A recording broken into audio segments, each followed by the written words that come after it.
जरा सोचो दोस्तों, आप लॉस एंजल्स से शंघाई जा रही एक इंटरनेशनल फ्लाइट में 200 यात्रियों के साथ सवार हो, लेकिन एक घटिया पावर बैंक और फटा हुआ केबल इस पूरी फ्लाइट को शमशान बना दे। और फिर शुरू होता है मौत का खेल। समंदर के बीच शार्क का झुंड,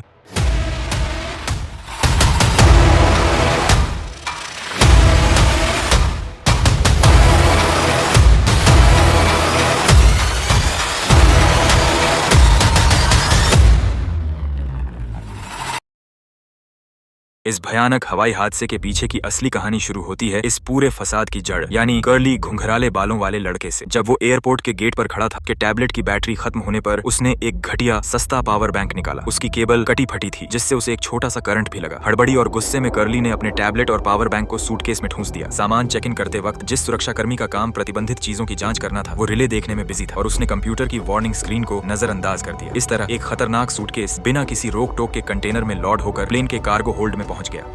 को पायलट बेन ने फ्लाइट लॉग देखा और captain old who co alert किया कि प्लेन का रिसर्कुलेशन फैन खराब है और नियम के मुताबिक इसे ठीक किए बिना प्लेन उड़ाना गैर कानूनी है। लेकिन ओल्ड हु ने इस बात को हल्के में ली। वैसे भी वो इतने सालों से सुरक्षित उड़ान भर रहे थे और आज उनकी रिटायरमेंट से पहले की आखिरी फ्लाइट थी। रात होते होते कर्ली के सूटकेस में शॉर्ट सर्किट हुआ और केबल की चिंगारी से कपड़ों में आग लग गई। धुएं की वजह से कार्गो होल्ड का फायर अलार्म बज उठा। तुरंत ही आग बुझाने का सिस्टम एक्टिव किया गया, लेकिन उसका कोई असर नहीं हुआ। फिर बेन ने तुरंत 2 स्टाफ को आग बुझाने के लिए नीचे भेजा, लेकिन बड़ा कंटेनर अनियंत्रित होकर आगे पड़े गैस के टैंक से जा टकराया, जिससे प्लेन में बहुत बड़ा धमाका हुआ। प्लेन का संतुलन बिगड़ गया और गैस टैंक फटकर पैसेंजर्स से टकराने लगे और किसी का सर फट गया। प्लेन को तुरंत 10,000 फीट की ऊंचाई पर लाकर गुआम की तरफ मोड़ दिया गया। तभी एक जोरदार धमाका हुआ था। अगले ही पल उस कंटेनर ने सीधे प्लेन के एक इंजन को टक्कर मार दी। सारे यात्रियों के गोटे मुंह में आ गए। अब प्लेन विशाल समंदर के ठीक ऊपर था और आसपास लैंडिंग के लिए कोई रनवे नहीं था। तभी दूसरे इंजन में भी आग लग गई। आखिरी रास्ते के तौर पर समंदर में पानी पर लैंडिंग की कोशिश करी। विंग्स को पूरा खोल दिया गया, लेकिन प्लेन बहुत तेजी से नीचे गिर रहा था। आखिरकार प्लेन समंदर में एक कोरल रीफ से जा टकराया और टूटकर 3 हिस्सों में बंट गया। शाओ मिंग विमान के बीच वाले हिस्से के मलबे में था। उसने आसपास देखा तो पाया कि ज्यादातर यात्री मारे जा चुके थे। उसे सबसे ज्यादा चिंता इस बात की थी कि उसके बगल में बैठी लिसा टक्कर के बाद कहीं गायब हो गई थी। खुशकिस्मती से लिसा की जान बच गई थी, लेकिन उसको पानी में कोई खींच रही थी। लिसा तैरकर मलबे के एक तैरते हुए टुकड़े पर चढ़ गई। तभी उसने डरते हुए देखा कि उसके पैर पर गहरा घाव था। दूसरी तरफ को पायलट बेन और एयर होस्टेस बेटी होश में आए। सामने का शीशा पूरी तरह चटक चुका था। कैप्टन लिची के दोनों पैर भारी उपकरणों के बीच फंसे हुए थे। लिची जानते थे कि अगर शीशा टूटा तो पानी पल भर में कॉकपिट में भर जाएगा और सब समुद्र में समा जाएंगे। उन्होंने उन दोनों को समझाया कि वे उन्हें वहीं छोड़ दें और अपनी जान बचाने के लिए कॉकपिट का सील बंद दरवाजा तुरंत बंद कर दें। बेन को बाकी सबकी सुरक्षा के लिए दरवाजा बंद करना पड़ा। कैप्टन लिची ने अपने परिवार की तस्वीर हाथ में ली और शांति से अपने अंत का सामना किया। दूसरी तरफ विमान का पिछला हिस्सा एक बहुत बड़ी कोरल रीफ पर उल्टा अटका हुआ था। उसके अंदर एक बंद जगह बन गई थी, लेकिन यह पूरे विमान का सबसे ज्यादा क्षतिग्रस्त हिस्सा था। यहाँ केवल 4 लोग जिंदा बचे थे। बाईं ओर का व्यक्ति मैट के घाव की पट्टी कर रहा था। बुजुर्ग बेकी काफी कमजोर थी और मदद करने की स्थिति में नहीं थी। छोटा लड़का फिन लगातार रोते हुए अपनी बहन क्लारा को याद कर रहा था। बेन ने समुद्र में बिखरे विमान के हिस्सों को देखा और महसूस किया कि यहाँ से जमीन अभी भी सैकड़ों किलोमीटर दूर है। सामान्य बचाव दल को पहुँचने में कम से कम कई घंटे लगेंगे। बेन और बेटी को ऑटोमेटिक रेस्क्यू सिग्नल डिवाइस ढूंढना था, ये पता लगाने के लिए कि क्या रेस्क्यू सिग्नल सफलतापूर्वक भेजा गया है या नहीं। एयर होस्टेस बेटी खुद पानी में उतरकर देखने लगी। इसी बीच क्लारा को एहसास हुआ कि पानी के नीचे कोई अज्ञात जीव पास आ रहा है और उसने जोर से चिल्लाकर चेतावनी दी, लेकिन बेटी काफी दूर जा चुकी थी और उसे कुछ सुनाई नहीं दिया। इस नाजुक मोड़ पर बेन ने तुरंत हवा से फूलने वाली लाइफ राफ्ट निकाली और अपने साथियों के साथ तेजी से उसे बचाने के लिए चप्पू चलाने लगा। बेटी को अब खतरे का एहसास हुआ, लेकिन तब तक बचने का समय निकल चुका था। बेन ने बेटी का हाथ भी पकड़ा, लेकिन अफसोस बेटी बच नहीं पाई और उसका काम तमाम हो गया। फिर शार्क ने बेन पर भी हमला करा, लेकिन बेन ने चप्पू से सामना कर शार्क को भगा दिया। समुद्र का जल स्तर लगातार बढ़ रहा था। लिसा जानती थी कि मलबे पर टिके रहने से देर सबेर शार्क उन पर हमला कर देंगे। उसने हिम्मत जुटाई और विमान के बीच वाले मलबे की तरफ तैरना शुरू कर दिया। पैरों के नीचे की चट्टानें डगमगा रही थीं। शाओ मिंग ने सुझाव दिया कि सभी को पानी के अंदर खड़े हो जाना चाहिए ताकि पानी के उछाल से मलबे पर वजन कम हो सके। लेकिन ई स्पोर्ट्स खिलाड़ी कैसी संकीर्ण सोच का था। बात बात पर उसका दूसरों से झगड़ा हो जाता था। अच्छी बात यह रही कि कोच ने समय रहते बीच बचाव कर उसे रोक दिया, लेकिन जैसे ही सब लोग आगे बढ़ रहे थे तभी लिसा तैर कर आई और पानी से निकली। तभी कोच और उसके कुछ साथियों को पानी के नीचे से शार्क ने एक एक करके खींच लिया। अपने साथियों को इस तरह तड़प कर मरते देख कैसी का मानसिक संतुलन पूरी तरह बिगड़ गया। उसने अपना सारा गुस्सा शाओ मिंग पर निकाल दिया और उसे भी अपने साथ खींचकर मारने की कोशिश करने लगा था। प्लेन के पिछले हिस्से के बंद स्पेस में ऑक्सीजन लगातार कम होती जा रही थी। सिर्फ सीट पर बैठे रहने का मतलब था दम घुटकर मर जाना। मैट ने एक गहरी सांस ली, पानी के अंदर गोता लगाया और मदद मांगने के लिए जैसे तैसे पानी की सतह पर आया और चिल्लाकर मदद मांगने लगा। एक के बाद एक होती दर्दनाक मौतों को देखने के बाद भी पावर बैंक ले जाने वाले उस आदमी ने अपनी सारी गलती पायलट और एयरलाइन पर मढ़ दी। वो मान ही नहीं रहा था कि इस पूरी तबाही की असली वजह वो खुद है। पानी की लहरें प्लेन के पूरे मलबे को डुबोने ही वाली थी। बेन ने सभी लोगों से लाइफ राफ्ट निकालने और इमरजेंसी सिग्नल ट्रांसमीटर ढूंढने को कहा। उधर कोरल रीफ अब प्लेन के मलबे का वजन और नहीं संभाल पा रही थी और पूंछ का हिस्सा गहरी खाई में फिसलने ही वाला था। बेन ने देखा कि कोरा अभी भी अपने भाई फिन को ढूंढ रही है। हड़बड़ी में उसने सिग्नल ट्रांसमीटर को उस कर्ली बालों वाले आदमी को दे दिया। फिर जल्दी कोरा की तरफ गया और जैसे ही शार्क उस पर हमला करती बेन ने उसे पीछे खींच लिया। फिर प्लेन में पानी भर गया, लेकिन इसी सब के बीच कर्ली आदमी ने डिवाइस पानी में फेंक दिया। जब बेन ने उस डिवाइस के बारे में पूछा तो बेन की ही बेइज्जती करने लगा। फिर बेन ने उसे समंदर में तारे दिखा दिए। दूसरी तरफ शाओ मिंग लहरों के बहाव में लाइफ राफ्ट से दूर बह गया। उसने देखा कि बेहोश कैथी पानी पर तैर रहा है। उसने पुरानी सारी कड़वाहट भूलकर उसे बचाने के लिए हाथ बढ़ाया। उन दोनों के चारों तरफ खून के प्यासे और तेज सूंघने वाले शार्क मंडरा रहे थे। बेन ने उन्हें बचाने के लिए राफ्ट को उनकी तरफ ले गया। खुशकिस्मती से बेन वक्त पर पहुंच गया और उन दोनों को लाइफ राफ्ट पर खींच लिया। मैट पानी में जाने के बाद से अब तक वापस नहीं लौटा था और प्लेन के पिछले हिस्से में बचे हुए जोई और बाकी लोग अब और इंतजार नहीं कर सकते थे। लेकिन एक बार इस बंद जगह से बाहर निकलकर लाइफ जैकेट को फुला लिया जाए तो वो पानी की सतह पर तैर सकते हैं। बेकी अंदर ही रुकी। जोई को उसके फैसले का सम्मान करना पड़ा और वो फिन को लेकर पानी में कूद गई और फिर थोड़ा दूर उसे मैट की लाश दिखाई दी। फिर जल्दी दोनों बाहर निकले। फिर उसे एक बिना फूली हुई लाइफ राफ्ट मिल गई। वो फिन को लेकर उस पर चढ़ने ही वाली थी कि तभी अचानक एक शार्क ने हमला कर दिया।